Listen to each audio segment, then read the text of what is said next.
What's up everybody and welcome to the Gooner, and in this video I'm going to be taking a look at the 12 Premier League managers who were sacked this season, reasons for their sacking and whether it was a good or bad idea. But I'll also be talking about the 13th manager to be sacked, and that may not be the final one, but the 13th manager to be sacked in the Premier League looks an almost foregone conclusion at this point and should be announced relatively soon. So it may even be by the time you watch this video, if you're watching it only a few hours after I've made it. If you just want to know who I'm talking about, if you just want to jump ahead to who is going to lose their job, well, first of all, there'll be no prizes for guessing, but if you do just want to go to that bit, I will leave a timestamp below and you can just go to that. Otherwise, what I'd like to do is go through one by one in chronological order of their sacking and discuss the reasons around it, whether it was a good or bad decision. And I'd love to hear your comments at the end of that.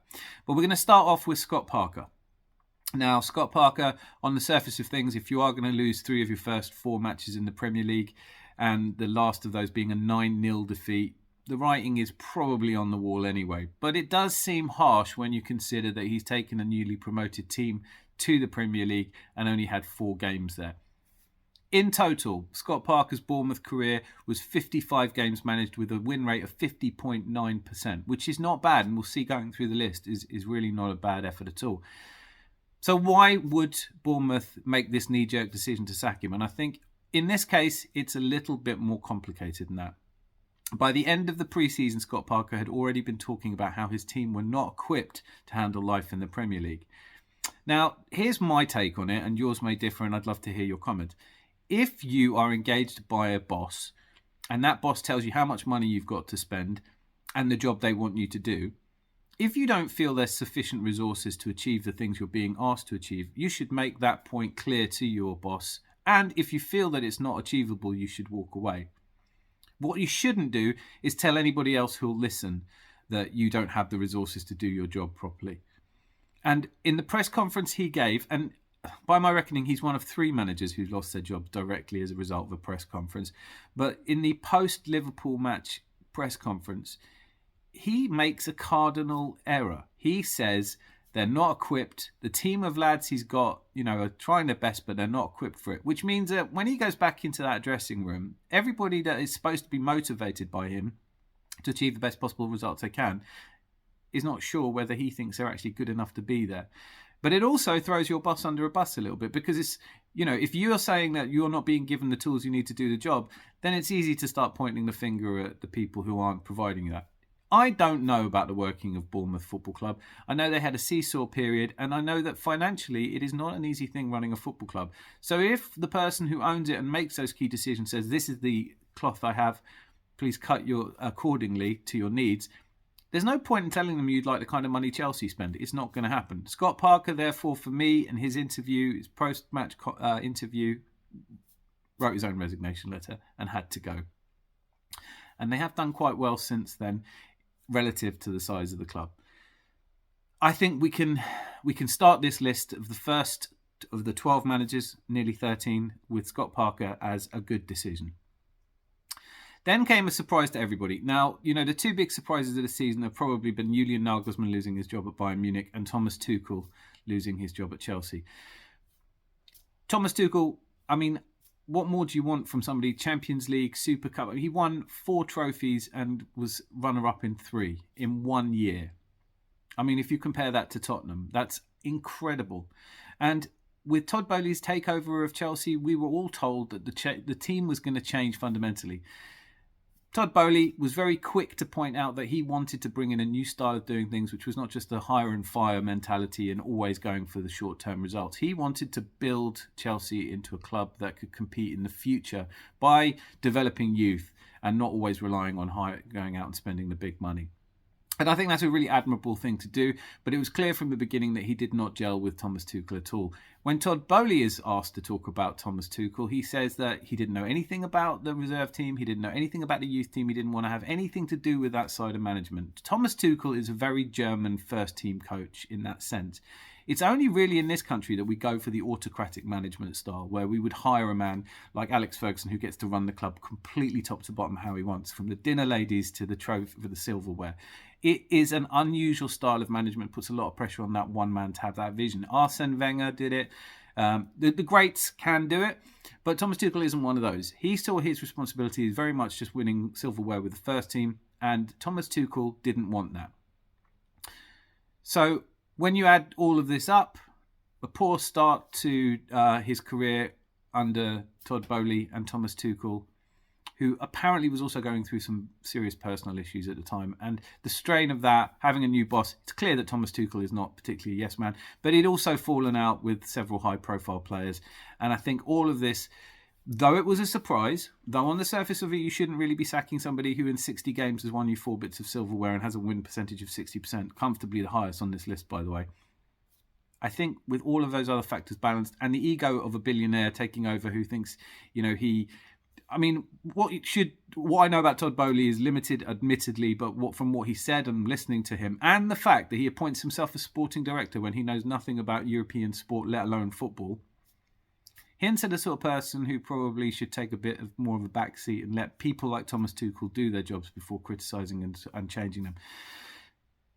The next on this list is Bruno Lage. I don't think I'm pronouncing that right. Bruno Lage. Now, Bruno suffers from the same thing that I think all Portuguese managers are going to suffer from. He did amazingly well at Benfica, won a record number of games. I think it was 25 out of 26 or 24 out of 25, including every away game. Really put Benfica at the top and came from seemingly out of nowhere. He had a football coaching background. His father was a football coach, but he really punched above his weight in producing Benfica. And part of it was using João Felix in a sort of more upfront position. And they were a brilliant team. And so everybody compared him and said he was the next Mourinho. In that sense, following on from Nuno Espirito Santo, it was always going to be a massive job at Wolves. They lost a person who really had moulded Wolves into a free-flowing, attacking type of team that had done really well. And so taking over from him was always going to be difficult. And although the start was decent, it became clear, certainly by the end, that he wasn't sure which formation to play, he wasn't sure which players to play, and there wasn't the confidence in him amongst the fans even. And so when you look at it, 51 games with a win rate of 37%, Bruno Lage had to go. I think, it was a job too soon for him. That takes us to Steven Gerrard. And look, it has become a bit of a laughingstock, the Steven Gerrard Lampard meme that, ex-players who think they're good enough to manage a team and, what are they thinking? Well, I don't know. What's Zinedine Zidane thinking? He's done all right. What did Kenny Dalglish think? I'm going back a little bit. I think there is a balance here and it all comes down to the personalities and the people that you hire. Steven Gerrard, though, I think overbanked on Philippe Coutinho. They spent money. They nicked great players that we were after. Steven Gerrard seemed to be going the right direction and certainly had a good career in Scotland. So he's no dummy. But again, in his press conferences, it looked like he'd kind of no answer to what was happening. And if you just look at the statistics, 40 games with a win rate of 32.5%, it's not the worst on this list. But given the amount of money they spent on players and the failure to transform that team into a competitive team and one that instead was looking like being relegated, I think the decision had to be made. I will say Unai Emery's appointment at Aston Villa is inspired. I think he's exactly the right manager for Aston Villa. I'm going to look like a complete dummy in about 25 minutes when they sack him as well. I don't think it's him that's going to be sacked. But I do think that he is somebody who has been able to mould a team together. And his time at Arsenal was not a failure in the way that you would think. He was a transitional manager between Arsene Wenger and Arteta. And that's always next to impossible. It was a kind of David Moyes syndrome at Man United. Now, Steven Gerrard's sacking had to happen. The next one for me is probably the most contentious one. Now, I am a fan of Ralph Hasenhuttl, the Austrian Klopp, the Klopp of the Alps, as we call him. Okay, so if you looked at it, and I think, 173 games in charge with 34% win rate, but he did win manager of the season a couple of times in his tenure at Southampton, and he had taken them out of that perennial relegation battle, which I think is a hell of an achievement, and certainly one that they don't look to have done better at. Couple of things about the Hasenhuttl sacking. Yes, I can understand if you're near the bottom, perhaps there's a chemistry issue again. Maybe he's fallen out, maybe the love for the club isn't there, and he just doesn't seem to be delivering anymore. But then it really comes down to who you replace people with. Now, if Steven Gerrard being replaced by Unai Emery makes sense of his sacking, even if the results hadn't been as bad as they were, then replacing Hasenhuttl with Nathan Jones, we are going to get to Nathan Jones, but if that's your alternative, then you have to take your lumps with this one. That was a bad decision all round. Ralph Hasenhuttl is still out of work and is still being talked about. I would hate to see him go to Tottenham, but that would be the kind of job I think that someone should give him to do. I may talk about that in a little bit. Then after Hasenhuttl, the other part of the sort of dual players turned manager meme is Frank Lampard. One of my big regrets this season is that we faced an Everton managed by newly hired Sean Dyche and not the hopeless Everton managed by Lampard. Now, Lampard was a great footballer, a great midfielder, a great goal scorer, and probably a great human being. I have no idea. But as a manager, great spells at Derby, did really well at Chelsea. I think he was a little bit unlucky at Chelsea. Perhaps they should have stuck with him. They wouldn't have won the Champions League. They wouldn't have had the silverware Tuchel got them. But I think they'd be in a slightly better position today and I think arguably he's a better manager than Graham Potter. But that's going to be contentious and maybe we should come back to that. Certainly looking at the numbers, his win rate was the lowest on this list, 27.3%, and it wasn't because they didn't spend money. Everton had a team that had cost them quite a lot of money to put together. I think one of the great tragedies for Everton is that despite this being such a turbulent and horrible season for them, they are still facing irregularities of finances which could see them further punished and penalised. It seems to me like if you're going to get punished for spending lots of money and you're doing this badly, that's about as bad as it gets. But Frank Lampard was not the person to take Everton forward, certainly not the person to lift them out of the slump. And the players, I don't know if he'd lost the dressing room or not. That's a phrase that I'm going to use a lot, but it literally just means that do you as a manager, have you imparted your vision of the future to the players? Do they buy into it and do they want to play for you? And that wasn't happening at Everton. And if only they'd kept him a tiny bit longer, we would probably have 3 points and be 11 points clear of City at the moment, and I'd be less scared about this run-in. So timing is everything on that one. The next one to go, I think, is Jesse Marsch. Now, coming in after Bielsa, who I don't think should have been fired, but I get a feeling that Bielsa had had enough. So looking at it from a Leeds fan point of view, it'd be easy now to look at it and say, look, how is Jesse Marsch an improvement on Bielsa? Somebody who's considered a legend in the game, who's inspired people all over the world. I don't think he was, but I also don't think he did a terrible job. And I think that given how close the league table is at the bottom right now, he probably could have expected to last a little bit longer. His win rate of 29.73% in 37 games is not great, though. So he didn't manage a full season. And perhaps time will tell if Leeds stay safe and are able to build on that safety next season. Maybe it was the right thing to do, but a contentious one. I'm going to stick my neck out and say I would have stuck with Jesse Marsch at that point and given him a little bit longer. Now Nathan Jones. Certainly another person on this list who lost their job because of a press conference. If you're going to come out in a press conference and say you're one of the Europe's elite managers because of how you did, I mean, look, it's just ridiculous. His ego just seemed to manifest itself under pressure, and I think he'd not only lost the dressing room, but you also have to look at this and say he managed 14 games and certainly wasn't helping Southampton out of relegation. The big part of the reason they are in the problems they are is because of him. But that said, his win rate was 35.7% and puts him comfortably mid-table of this list. So maybe if he was a little less irascible and a little less egotistical, perhaps he would still be there. But what I was saying earlier is if you're going to sack Hasenhuttl and replace him with someone that you're then going to sack within 14 games, you have to take your blame for that one. You made a mistake. David Dean, in his autobiography, which is a great read, and I thoroughly recommend it, by the way, he talks about this. He said the most important thing you do as directors of a football club is you choose the manager. You get it right and you haven't got anything to do. You know, in the case of Arsene Wenger, there you go.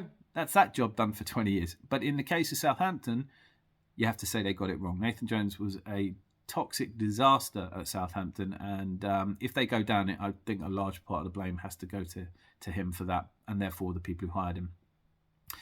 And then I think there's again another one where it will not surprise you to learn that the ninth manager sacked was Patrick Viera, and we could all see it coming because they hadn't had a shot on target in 3 games.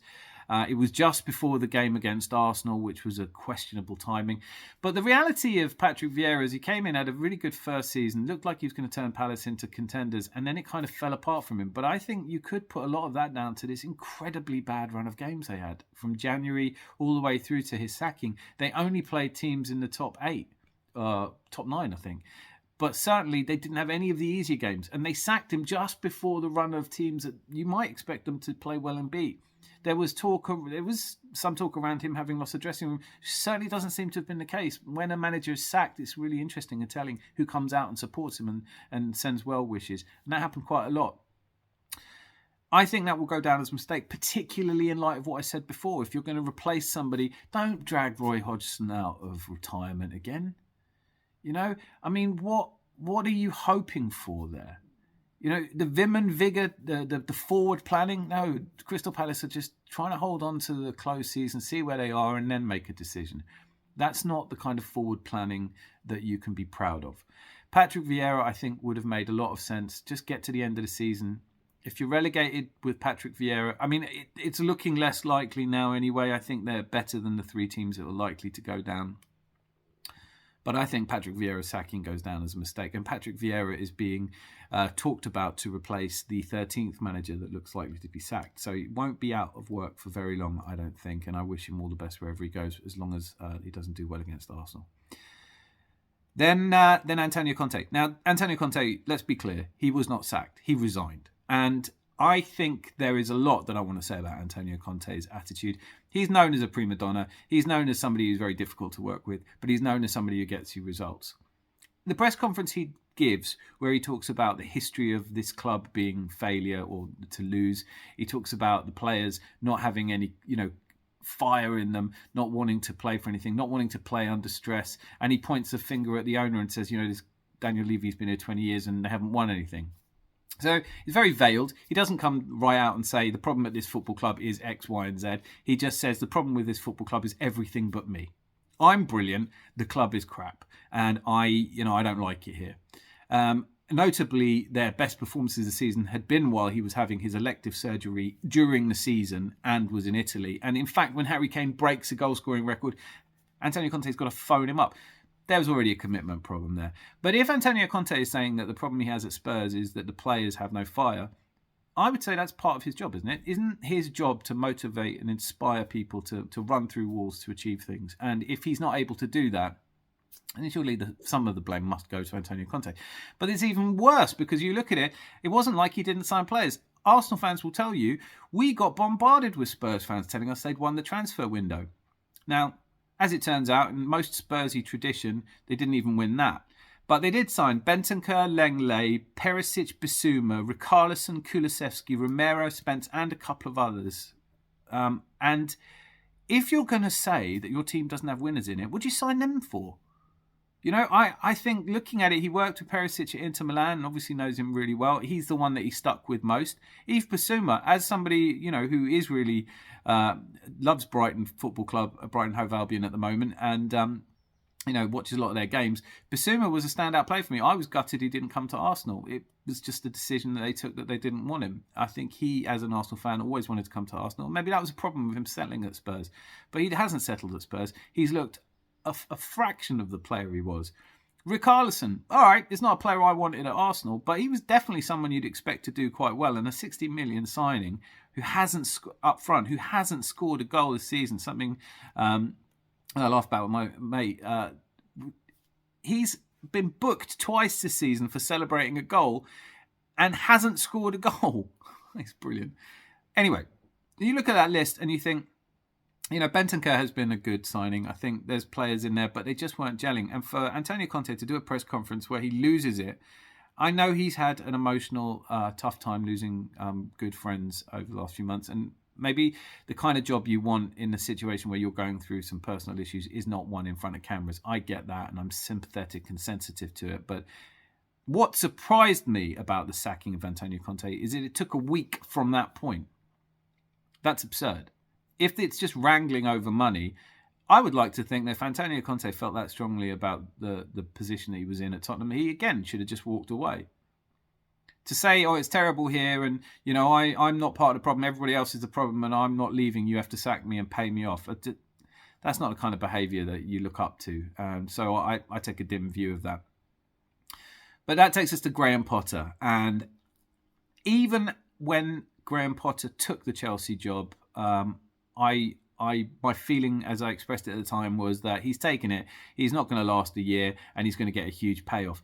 Now, it seems that Graham Potter is too nice to have got the full payoff that he was due, which is like 50 million. Somehow they've convinced him to sort of kind of part by a type of mutual consent, but he will still get a healthy payoff, and it's hard to feel sorry for somebody who's a multimillionaire because they did their job so badly. But if you are putting together a team of the most expensive players in the world with huge egos, and you're going to outbid everybody to get them and put them together, you need someone in the dressing room whose only silverware wasn't won in Sweden. You're going to need somebody that they look up to and that has a clear vision. And Graham Potter did not have that clear vision. And if he did, I think he was far too sycophantic with Todd Boehly and agreed to everything they said. Why else would you be signing 6 wingers? Why else wouldn't you go out and buy a striker? Why aren't, and then to not know what formation you're playing or who's in your starting 11, to not really have any clear ideas, and then compound it with the kind of press conferences that delighted me as an Arsenal fan, but would have had me tearing my hair out as a Chelsea fan. You cannot lose to Tottenham. Chelsea do not lose to Tottenham. Lose it and say, oh, we played quite well. Chelsea is not a fan base that is used to projects taking a long time. Chelsea is not a fan base where you come in and go, look, we're building, we're getting better, and we hope the next season will be good. No, they want Insta results. They want Thomas Tuchel type results. Replace Lampard, win the Champions League. Replace Tuchel, lose to Southampton at home, lose to Villa, draw with Everton after being 2-0 up. These were horrifyingly bad results. And compounds the fact that Graham Potter's major criticism in doing the fantastic job he did at Brighton and laying the foundations at Brighton, he has done an amazing job. But De Zerbi comes in and they're free scoring. Chelsea have players. I mean, I'm sick of hearing they don't have strikers. They have got strikers. They're just not playing them. And you don't need strikers to score more goals than Chelsea have got. Something's gone fundamentally wrong there. You have to say it's Graham Potter. And he had to lose his job. The fact that he stayed on after losing to Southampton or Tottenham could only have been that Todd Boehly didn't want to admit a mistake. And that is a terrible position to be as a leader of any institution, because you have to be the first to put your hand up and say, we made a mistake and we're changing direction. I know I don't want to flip-flop with managers. We're going to put a lot of care and attention into the next manager to come in. But Graham Potter ain't it. And Graham Potter's got to go and should have gone weeks ago. But he is gone, and I hope that he takes a break and gets back into a job which is more suited to his level, because, frankly, I don't think that running the most expensive football club in the world is a position that he's qualified for just now. And then the final, or probably, in my opinion, penultimate person on this list, actually should have been the other way around. Graham Potter was sacked after Brendan Rodgers, but they both happened on the same day, so give me a bit of license with that. It's the order I wrote them down in. Brendan Rodgers, 204 games in charge of Leicester and an FA Cup win. And I'm old enough to remember a time where winning the FA Cup with Leicester would have probably made you the sort of unsackable legend of the club. However, he took over a Leicester which was still bouncing and still doing really well in the league and qualifying for Europe. And their financial circumstances changed quite dramatically. And he dealt with that. To me, by the end, Brendan Rodgers looked like a person who had enough of the project and kind of wanted to go as well. So I think, looking at it, 204 games, 45% win ratio. Should Leicester have sacked him? I think amongst their fan base there's a growing feeling that they are doomed to go down. I can't call this the bottom three at the moment. I think Southampton are nailed on to go down. I worry for Bournemouth. I could easily see it being Leicester that joins them in the bottom three. But the gap between, the 12th place team and the 20th place team is so slim that it could be any one of 12 teams, really, any 3 of 12. But Brendan Rodgers, I think from the peak of his time at Leicester, where he had that smile on his face and the charisma was back, to the interviews he's been doing lately where he just looks tired and fed up and, I think it was inevitable. Again, probably would have waited to the end of the season, because I don't see them replacing Brendan Rodgers immediately with someone better.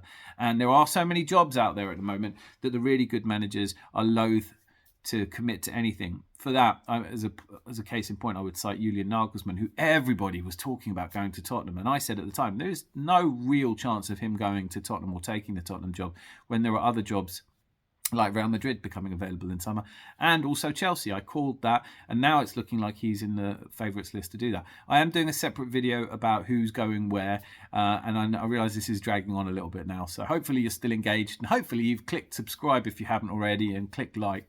But we're just going to wrap this up really quickly by talking about who the next to go is. And it's a tough one, this one, because if you look at it, this is a person who's brought a team up that has been trying to get up for so long. They've delivered some great results. They play with fight and verve and spirit, and there is an attitude to them that I really hope they aren't relegated. But Steve Cooper at Nottingham Forest is looking, since yesterday's defeat, is looking like he's on borrowed time. I have heard that they're looking to replace him with Patrick Viera. I'm not sure that's going to happen. Obviously don't know any more than that. But I would say, if you're looking at the bottom teams in the league, the bottom teams in the league have all sacked managers. There is a point where I think you have to stick your colours to a manager's mast and say, maybe not come out and give him your full support, because that's almost always a recipe for disaster. But I think that you should be looking at it as the owner of a club and saying, this is our guy. My grandmother used to say, if you're crossing a road and you see a car coming towards you, keep crossing. I think if you just stop and try and go backwards, you might end up getting splattered. I think that what we've learned from Southampton's decision is it definitely didn't help them. What we're, I think, going to learn from Crystal Palace is it didn't work for them. There are teams on this list who are serial offenders. Obviously, Chelsea have a track record of sacking players. It used to be the case that managers would get longer. It used to be the case that there were a handful of teams. Villa was always one of those teams that got rid of managers far too soon, and they never experienced that result. If you look at the other way of doing things, and I think Arteta did win the FA Cup early in his career, and that probably bought him some time that Unai Emery didn't get. But one of the things that we all have to acknowledge with the Cronkies now is they were impressed by Arteta, they bought into his vision, they believed in him, and they gave him time when others might not have done. The ability to have a clear idea of where you want to go, and red lines or things that demarcate where that is, and stick to it with enthusiasm, and have the ability to communicate that not only to the players but to your boss. This is a key ingredient of a modern. I think Steve Cooper has, to some degree, lost the faith of his boardroom, and that could be a failure of communication. It could just be a job too far for him. It is a very difficult challenge keeping a team in the Premier League, and one that three teams are going to fail at, having tried their hardest. I hope it isn't true, actually. I hope that, I was going to say I wish Steve Cooper well in his next role, and I hope he gets one soon. I kind of hope they stick with him.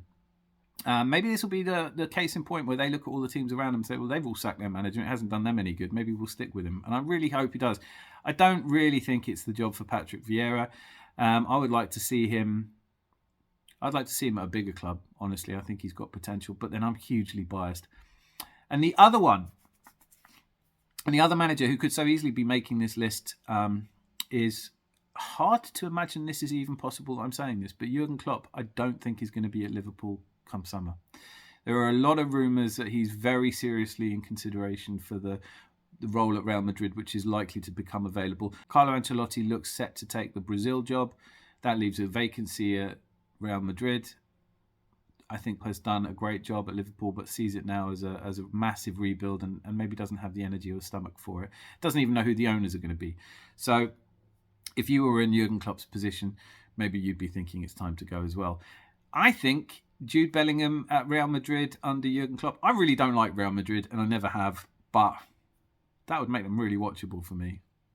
Anyway, thank you for taking this amount of time out of your life to spend with me. I've really enjoyed looking down this list of managers. I can't wait to hear where you agree or disagree with me. Leave your comments and hit like. Lots of love.